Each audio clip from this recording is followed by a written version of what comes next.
agrees to it. So according to the Newton's second law, change is proportional to the applied force. What I mean by change?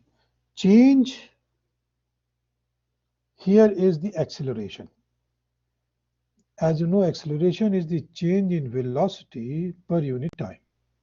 In unit time, in 1 second, for example, how much velocity is changing, that you define as acceleration. So this change is proportional to the force, and also it is in the direction of the force. So for example, if you have a football, okay, and if you hit the football with a little force, so as you know, the change in velocity of the football will be very little.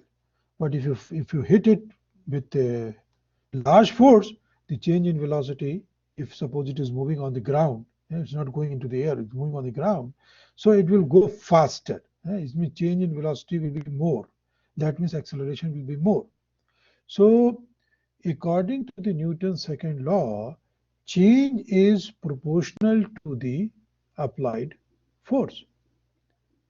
So according to this, if you are looking for more change, you have to apply more force. So more force, more change, less force, less change, no force, no change. So no force, no change is the Newton's first law. That if as the body is, it will remain as is unless there is a force to change it. Okay. So second law is also quite natural. And if I say everybody unconsciously knows it, that if you apply the more force, you will see more change. If you apply less force, you will see less change. And if you apply no force, there will be no change. Okay. So from this, you can derive A equals to some constant, say K into F. Or you can write here A over K equals to F. So F equals to 1 by K into A. So this 1 by K will also be a constant which is represented by M. So F equals to M into A. So F, because M is constant, so simply simply A depends on F. Okay. So more force, more change, no force, no change, less force, less change. Okay. And this change will also take place in the direction of the force. It means if you're applying the force on a body in eastward direction, so change in velocity will also take place in the same direction. Okay, this is also quite obvious. All right. So this is called Newton's second law.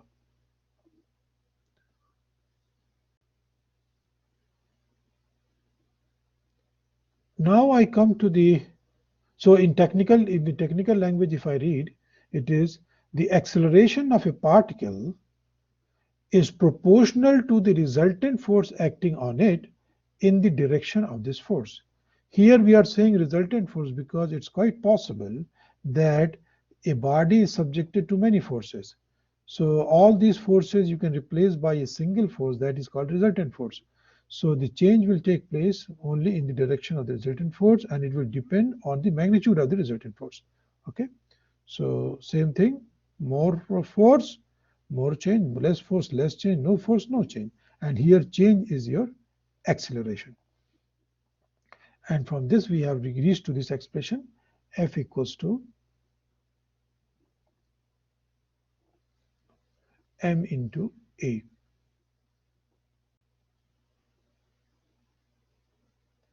Now we are coming to the third law. Anybody remembers what is third law? Who will tell me third law? Can I answer, Doctor? Yes, Doctor, please. do you want me to read it? No, not read it. You reply in your own language. Like any object hit something, it turned back in the opposite direction. Okay. Doctor, I have another definition. Okay, good. Come on. If an object you push it, Okay. it will return in the same opposite Force. direction and equal to magnitude. Okay, good. And Mr. Rashid? Yeah. Okay, you carry on. Thank you, Doctor. You too. I have one, Doctor. Okay, Mr. Muhammad. Okay. Yes, each action from subject to other subject, the other subject will affect or will reaction in the same force.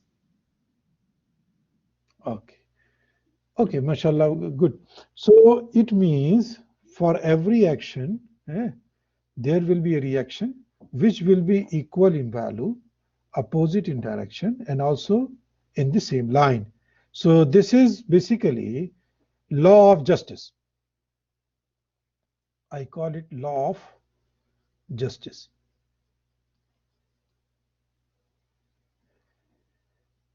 And this you can see even in the human beings. For you might have observed sometimes when you drive the car, okay, and somebody wants to overtake you or he wants to get the way from you, and just you make your car one side and then you give him the way.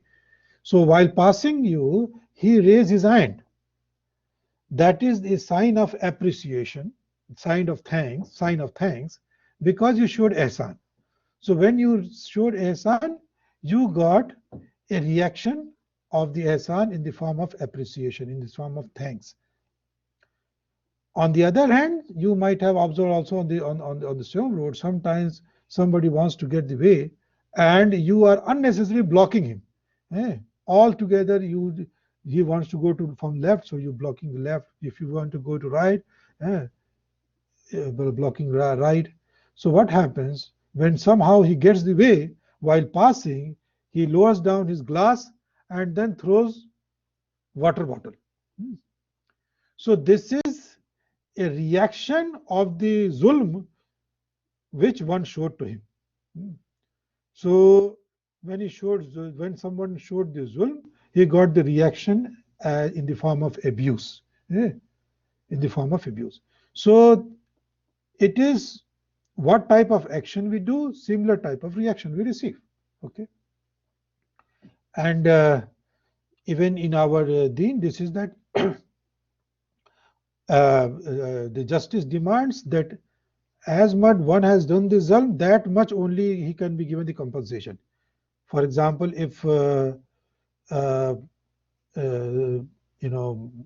somebody said something bad to someone, and in return he said something bad also, but if he also hits him, then this will be more than the action. Then he will be the zalim. So this action and reaction must be always equal in order to maintain the justice. If it is more in the negative side, then it will be zulm. And if it is more in the positive side, then it will be ihsan. So now here one question arises. If action and reaction between two interacting bodies are equal, opposite, and opposite in direction and also in the same line, then what is the total force? Suppose this is the very important point. Let me make a figure. For example, suppose this is a wall, and somebody hits this wall by his hand. Okay.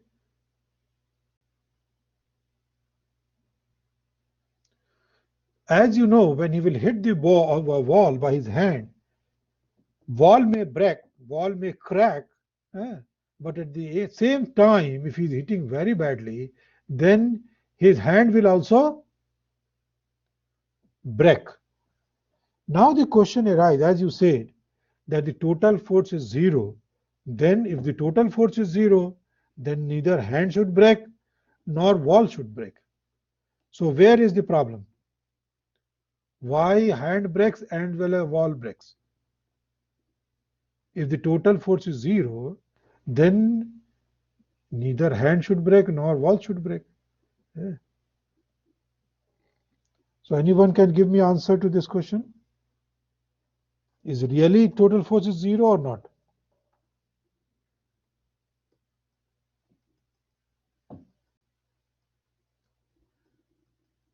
Anyone? Any guess?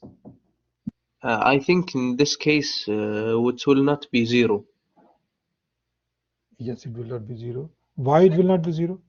because the strength of the wall is more powerful than the hand, and the hand will break.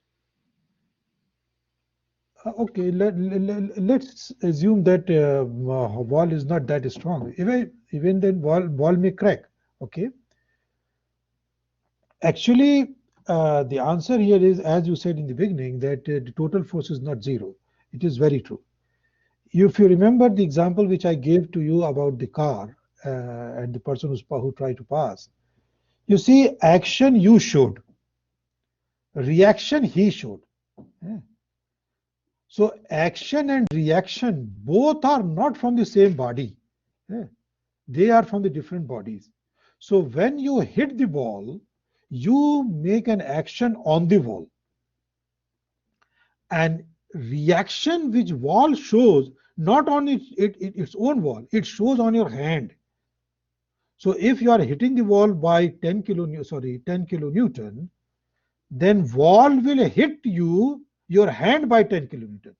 So you are hitting wall by 10 kilonewton and wall is hitting your hand by 10 kilonewton. So the two are not on the same bodies. So I mean to say that action is on the wall and reaction is on the hand. Action is on the wall and reaction is on the hand.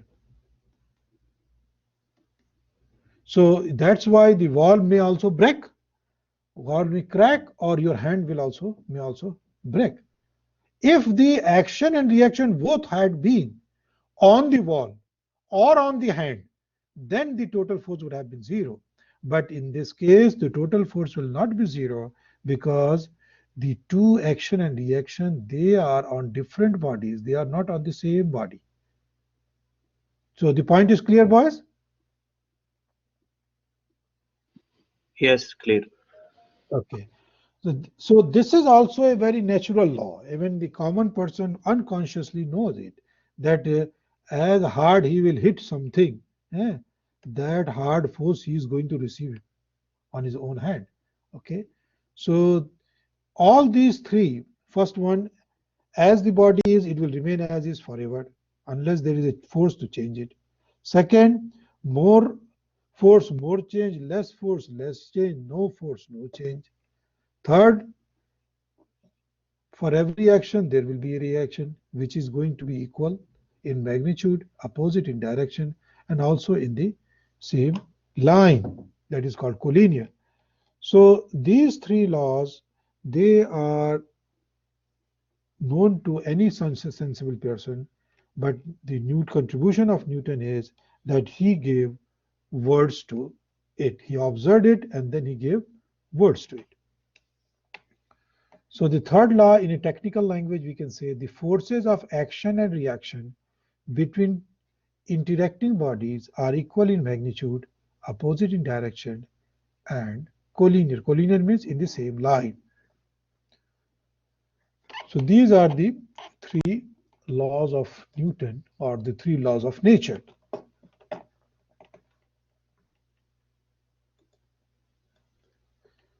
Now I come to weight of the body. Yes, Mr. Rashid. Yes. Doctor, after this class, we have another class with another doctor. He will come today or first week. There is no class. Actually, I have no information, but when he's officially allotted, he should come, or at least he should tell you that whether he will be taking The a class. class in your course. I understand the tutorial teacher, na? The one who is responsible for Tamreen.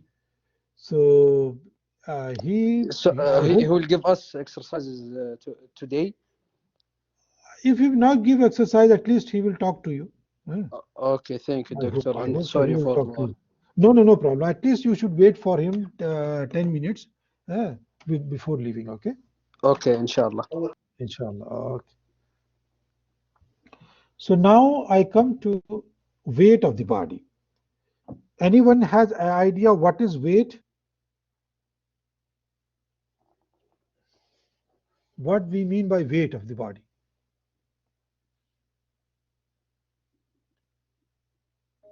Yes, please.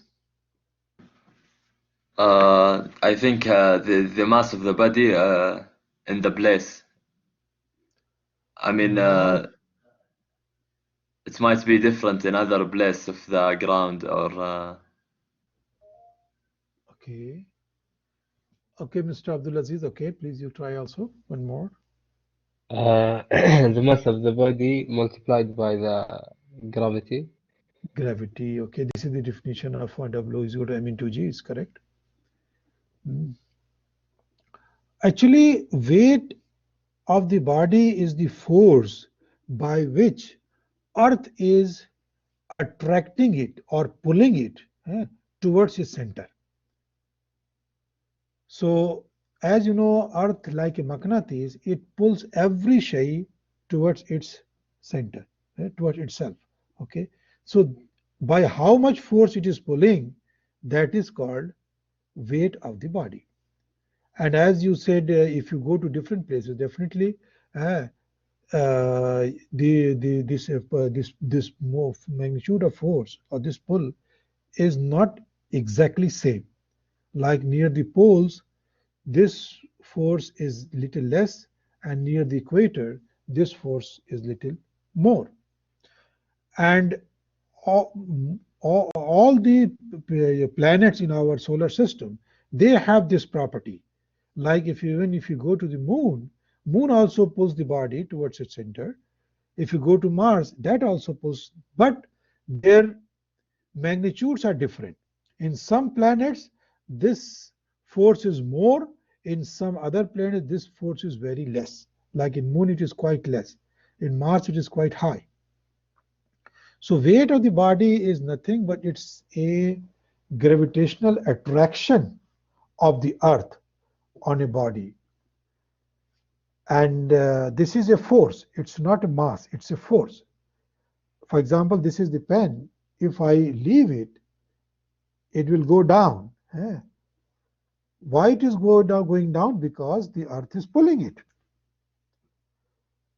And if you have a very small piece of paper, for example this, if I leave it from the top, this will also come down. But this paper might come down to the earth or reach to the earth in little longer time compared to this pen if I leave it from the top. Anyone has the answer why my pen will reach faster than the paper? Yes, please. Yes, Abdullah. Because of the resistance of the air and the paper is too the pen is too heavier than the paper. Yes. Yes, actually, this force is calculated by the same Newton's law formula, that is mass into acceleration. So your mass into acceleration due to gravity. This means the Earth, how much gravity it creates into the body, acceleration it creates into the body. This value of g, this acceleration due to gravity, this is an almost constant quantity, which is around 9.8 meter per second square. Okay, so this is approximately 9.8 meter per second square. That means in each second, a body which is left from zero velocity and drop towards the earth. So in each second, its velocity will change by 9.8 meter per second. So if you take it say had approximately 10, so initially in one second its velocity will change from 0 to 10, and the second it will change from 10 to 20, then third second 20 to 30, then fourth second 30 to 40, until it reaches to the ground. So here this weight or this force now directly depends on the mass. Okay, so more is the mass, more will be the weight. Okay, so when you are dropping the pen, of course the pen mass is more compared to the piece of paper. Okay, so on the pen, the force of attraction is large because its mass is more, and air drag or air resistance may be very, very small compared to this force. So this body will easily, or we will come down towards the ground almost with the same force, which is the gravitational force. But when you drop the paper, the mass of the paper is very small. So because of that, it's the force of gravity or gravitational force that will be also very small. And in this case, the air drag, air resistance, that will not be very small compared to the gravitational force. So the total force which will act on it, say the air drag is acting up and the weight is acting down. So the total force which will act on it, that will be the difference of the two. And this, because the gravitational force is also very small compared to air drag, so the net force will be very small. So with that force, it will come down, and that's why it will take longer time to reach to the ground. But if somehow you can eliminate the air drag or air resistance, then it will come down to the earth with in the same time as the pen, because for both the acceleration due to gravity are same. So both will get the same change in velocity in each time. So, but because of the air resistance, the paper takes longer time because the net force becomes quite less. But for the case of the pen, the net force is approximately same as the gravitational force because the air resistance is very, very small compared to the gravitational force. Okay. So now we come to this point that the weight is nothing but it's a force, gravitational force or gravitational attraction. So when weight is a force, then its unit should be what? Boys, unit should be kilogram or Newton? Newton. Newton. But if you go to a doctor, first of all, he will ask you to take the weight. And when you take the weight, you tell him what? 70 Newton or 700 Newton or 70 kilogram? Kilogram.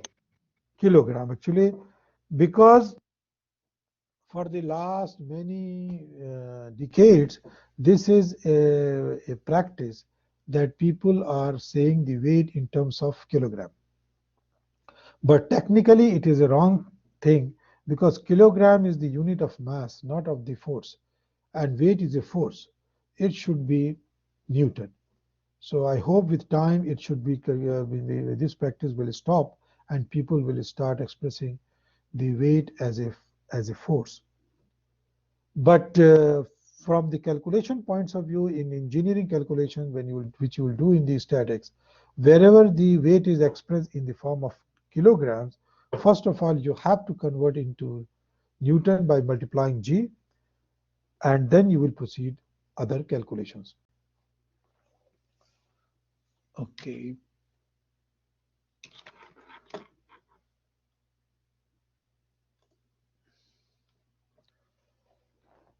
Here I am revising the two laws which we use frequently in this course. First is called law of sines and another is called law of cosines. Law of sines and law of cosine both are related to the triangle. According to law of sine, the side like A divided by sine of the opposite angle, that is sine A, is always equals to side B divided by sine of the opposite angle, that is capital B, sine B. Similarly, C divided by the sine of the opposite angle, that is say capital C, sine C. So A over sine A equals to B over sine A equals to C over sine C. This rule or law is called law of sine or sine law. Another law is the law of cosine. Law of cosine, with the help of law of cosine, if you know the two sides and one opposite angle, you can get the third side by this formula. C square equals to A square plus B square minus 2AB cosine C.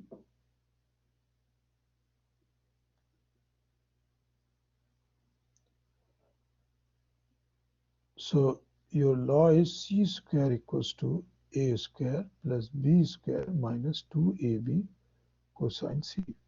Sometimes this law is also written like this in terms of exterior angle. You see this angle C and this is angle D. So can you tell me what will be C in terms of D?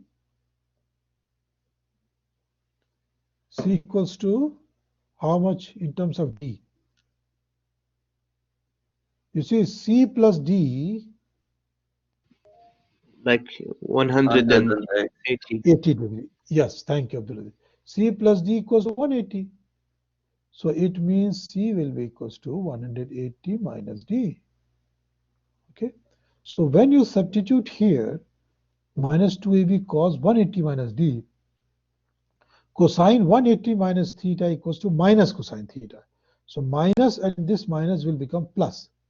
So your answer will become A square plus B square plus 2AB cosine D.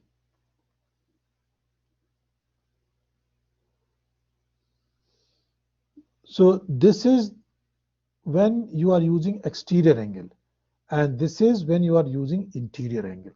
So always remember that you will be using the minus sign in the expression if you have the interior angle, and you will be using the plus sign if when you have the exterior angle. Okay. So always remember this, because many times students commit the mistake in the exams and the calculations. They use instead of minus plus, or instead of plus minus. So it should be very clear when it's minus, when it's plus. When you are using the interior angle, then it is minus, and when you are using the exterior angle, then it is plus. Okay. Now following the same rule, can you tell me what will be the A square? A square will be how much? Yes, boys? A square equals to?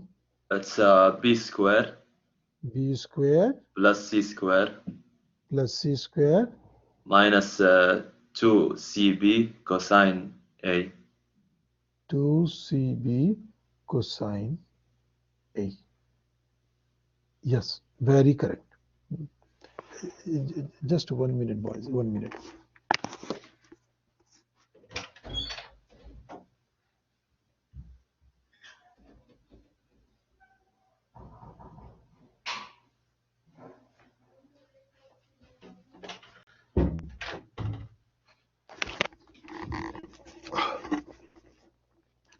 Okay, sorry, boy.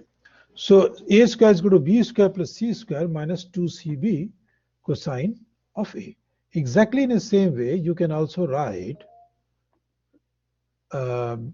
B square. Yes, Mr. Muhammad? Yes, Doctor, but in the D, when we say it's 180 minus C. Okay. How did we remove the minus? Yeah, because you see cos 180 minus d. This is equals to minus cos d. Okay. So when you will put here in the place of cos c, cos 180 minus d, it is minus cos d, and minus and this minus, it will become plus. But Minus, cosine 180 is minus 1, right? no, I'm talking about the cosine 180 minus d. This is cosine 180 minus theta equal to minus cosine theta. Ah, If you okay. remember this, okay, so cosine 180 minus theta is equal to minus cosine theta. Yeah. So that's why it will become minus cosine d, minus and minus will become plus. Okay, because you are multiplying. Now this will be. Let me show you here.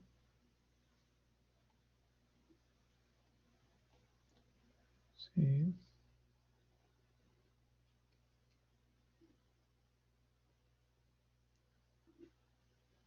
C square equals to a square plus b square minus 2ab cosine 180 minus d.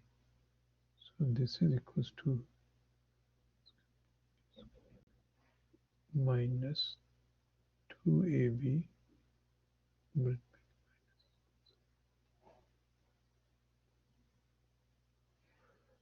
not able to write properly. A square plus b square. This minus and this minus. You are multiplying now. Minus minus plus 2ab cosine d. Is it okay now? Yes, but I mean, how did we transfer cosine 180 minus d to minus cosine d? No, this is the formula. This is the Qanun. This is the Qanun. In if you, any trigonometry book you open of your high school, you will find this formula. Okay. Okay, inshallah.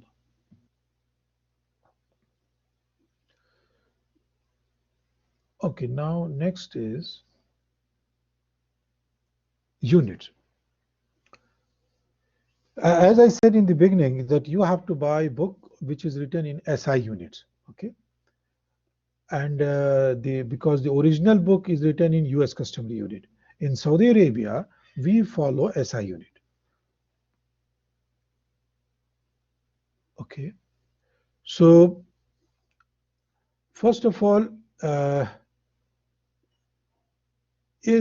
means we have to realize whether the units is really a very serious thing. So I will say yes, because our minds are set in one system of units. If any quantity comes in other system of unit, we may not be able to appreciate, or we may not be able to realize how much quantity is.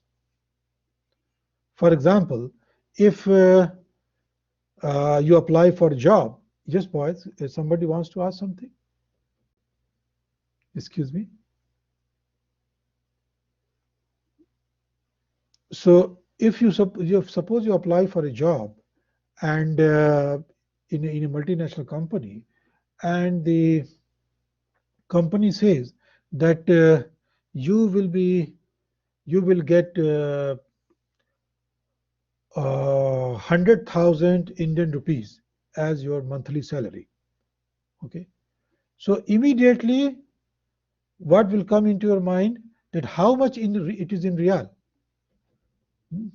Even if somebody says that 1 real equals to 20 Indian rupees, you will not get the satisfaction unless you convert this 100,000 into real.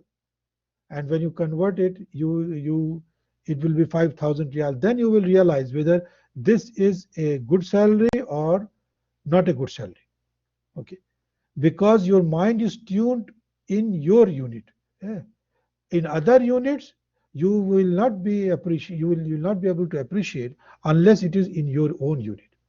I remember when we were new to Saudi Arabia around 15-16 years ago.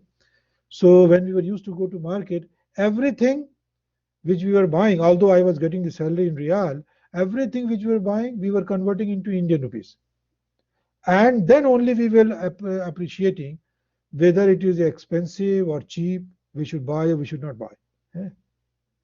And now after being in Saudi Arabia for about 15-16 years, now when I go to my country, India, and when buy anything or see anything, then I convert the Indian rupees into Riyal in order to realize whether this is really cheap or expensive.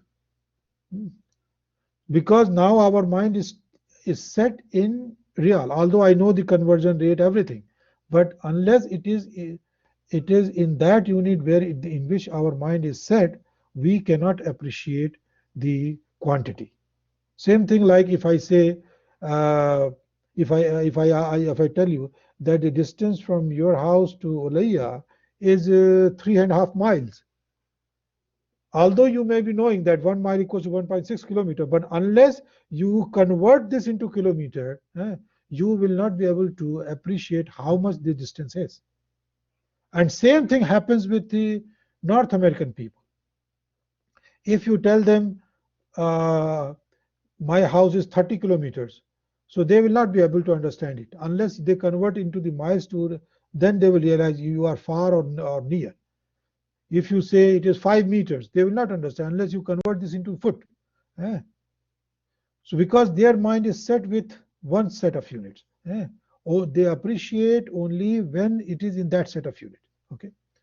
So because today is the global world, internationally people realize this, that there must be a single system of unit so that every other can understand, every other how much is actual the quantities are.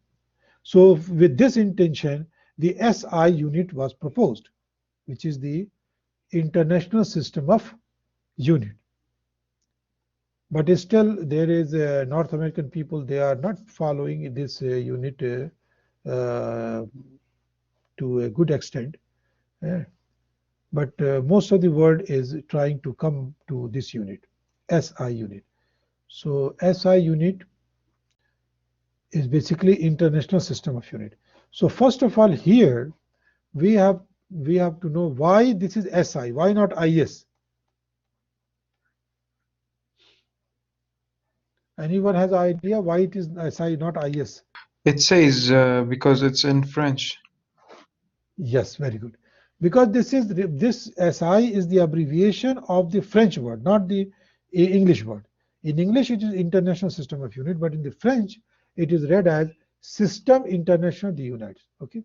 So in the French word, if you make the abbreviation, it will become SI. Okay. And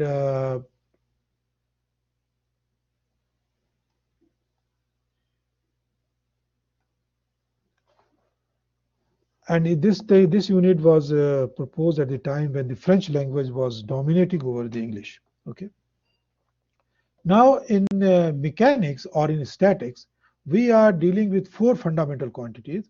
First is the length, second is the mass, third is the force, and last is the time. So all the quantities which we use in statics or in mechanics, all that can be expressed with the help of these 4 fundamental quantities: length unit, mass unit, force unit, and time unit. So in SI, the unit for mass is kilogram and its symbol is kg, small k, small g. Keep in mind, sometimes people write it like this. So this is wrong. They should write it like this, small k, small g. And for length, the unit is meter and its abbreviation or short form is m. For time, the unit is second and abbreviation is small s. And for force, it is the Newton and abbreviation is capital N. You see, when the quantities are large or very small, in that case, expressing everything in these units is little difficult.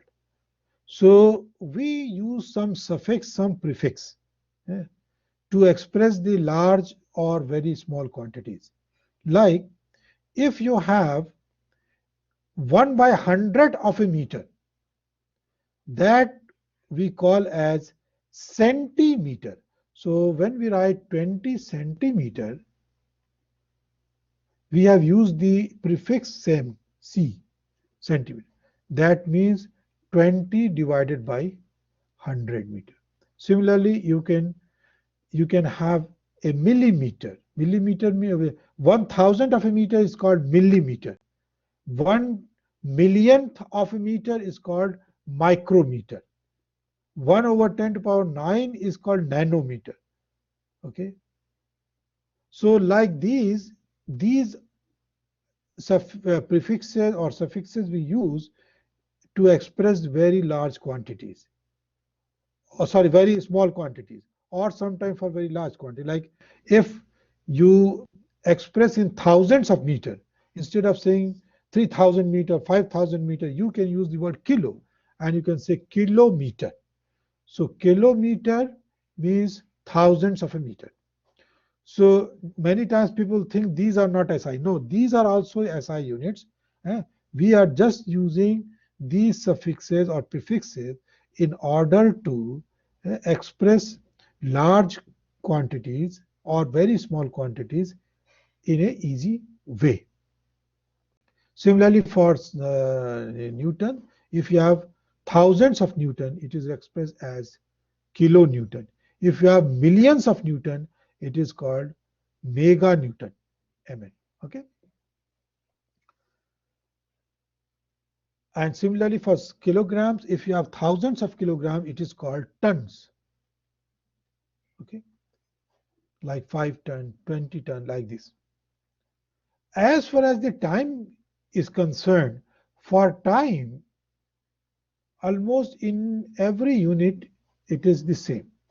Like we express the time in seconds, but the conversion factor for this for the large time is not like meter or Newton or kilogram, because 60 seconds is equals to 1 minute, and 60 minutes is equal to 1 hour, and 24 hours is equals to 1 day. So here we are using the larger means the different terminologies like minutes, hour, day, and then week. 7 day equals to 1 week. Okay. So these can also be treated as the SI unit. Okay. Only because we are using different names because of for convenience only. You see, before SI unit, when I was a student, I remember there was another unit in the practice that was MKS, which means meter kilogram second unit. So in this system of unit and in the SI system of unit, the major difference is that in MKS unit, kilogram was also used for force. And but in the SI unit, there is a separate unit that is Newton for force. And where in that time where the difference was necessary to make between the force and the mass, then we were used to write kilogram F for force and kilogram M for mass. But now this confusion is over. We have a separate unit for force that is called Newton. Yes, please. Isn't the force kilogram times m over second square? Yeah, actually, what you're saying, it is right. It is the derived unit.